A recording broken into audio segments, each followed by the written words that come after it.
Hello, New Song. This is Miss Louise coming from my reading house.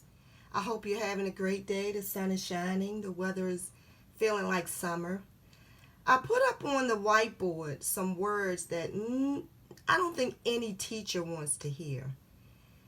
Today, you're hearing a lot about I can't breathe because of what happened and because of the way the race wars seem to be never ending.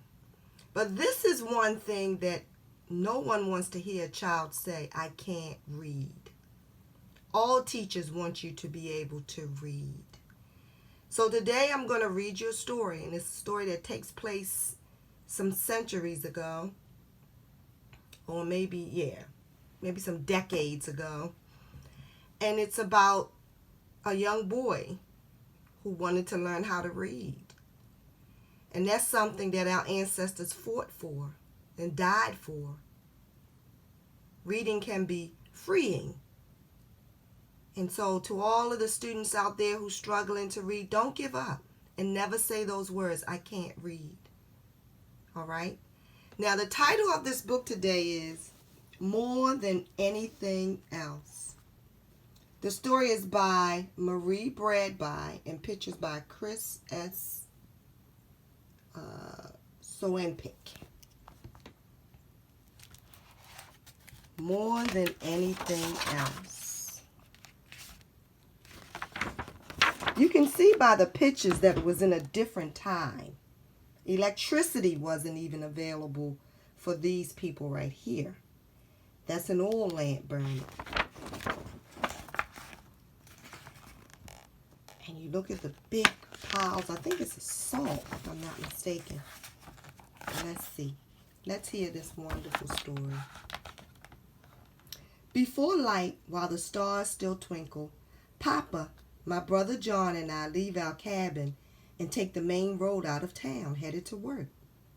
The road hugs the ridge between the Kanawha River and the mountain, and we travel it by lantern. My stomach rumbles, for we had no morning meal. But it isn't really a meal I want, though I would not turn one down. More than anything else, I want to learn to read. But for now, I must work. From sunup to sundown, we pack salt in barrels at the salt works. That was a policy. A white mountain of salt rises above Papa's head. All day long we shovel it, but it refuses to grow smaller. We stop only to grab a bite, sweet potatoes and corn cakes that Papa has brought along in his coat pocket. As I eat every crumb of my meal, I stare at the white mountain. Salt is heavy and rough. The shiny white crystals leave cuts on your hands and your legs and the soles of your feet. They have on no shoes.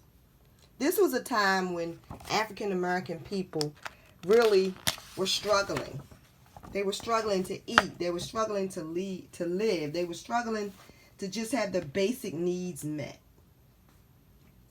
My arms ache from lifting the shovel, but I do not think about the pain there. I think about the hunger still in my head, reading. I have seen some people, young and old, do it. I am 9 years old, and I know if I had a chance, I could do it too. I think there's a secret in those books. In the chill of the evening, I follow Papa and John back up the road, stopping to catch a frog. The frog wiggles and slips, but I hold on tight and let go when I want to. So he wants to learn how to read. And he's 9. There is something different about this place where we live now. All people are free to go where they want and do what they can. Book learning swims freely around in my head, and I hold it long as I want. Back in town, coal miners, rivermen, loggers and Coopers gather on the corner.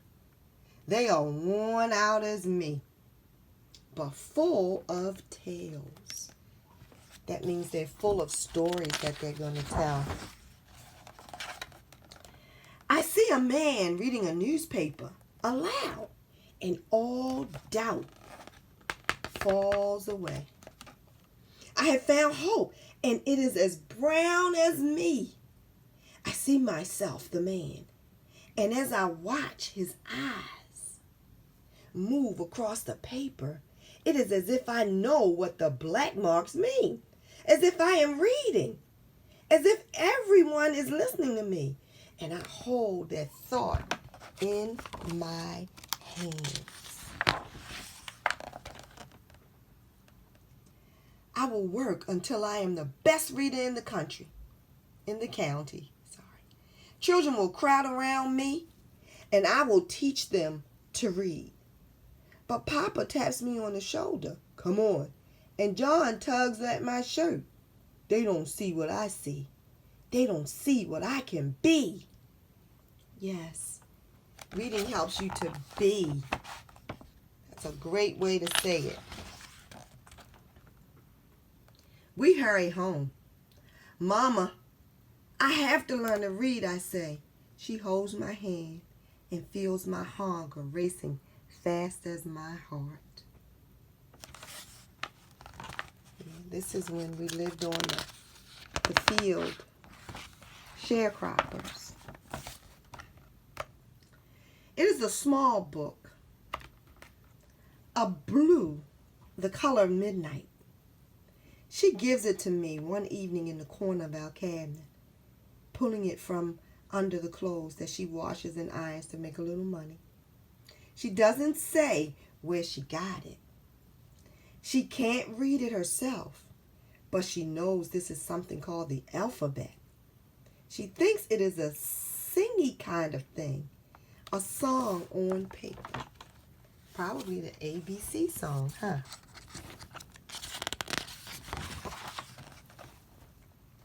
After work, even though my shoulders still ache and my legs are stained with salt, I study my book. I stare at the marks and try to imagine their song.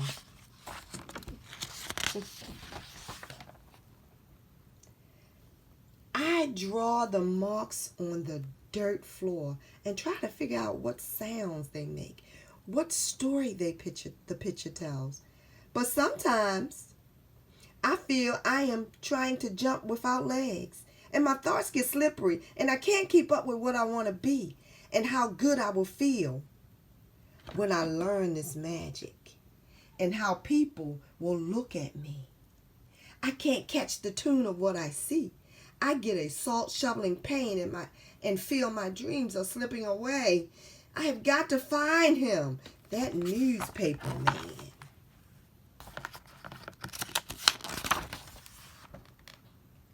I look everywhere. Finally, I find that brown face of hope. He tells me the song. The sounds marks make.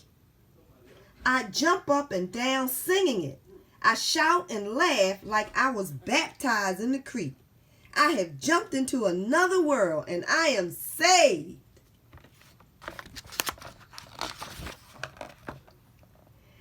But I have to know more. Tell me more, I say. What's your name? He asks. Booker, I say. And he takes the sound of my name and draws it on the ground. Booker. I linger over that picture. I know I can hold it forever. Booker. Booker. I wonder if that was Booker T. Washington. The end. More than anything else, remember, never say I can't read. Say I'm going to learn how to read. Well, that's my story for today. A lot of people fight and fuss and march and for your rights to read. So don't take advantage and don't say that you don't want to read. Read something every day. Learn something new every day. And now what I want you to do more than anything else, go wash your hands. I'll read to you tomorrow. Have a great evening. Bye-bye.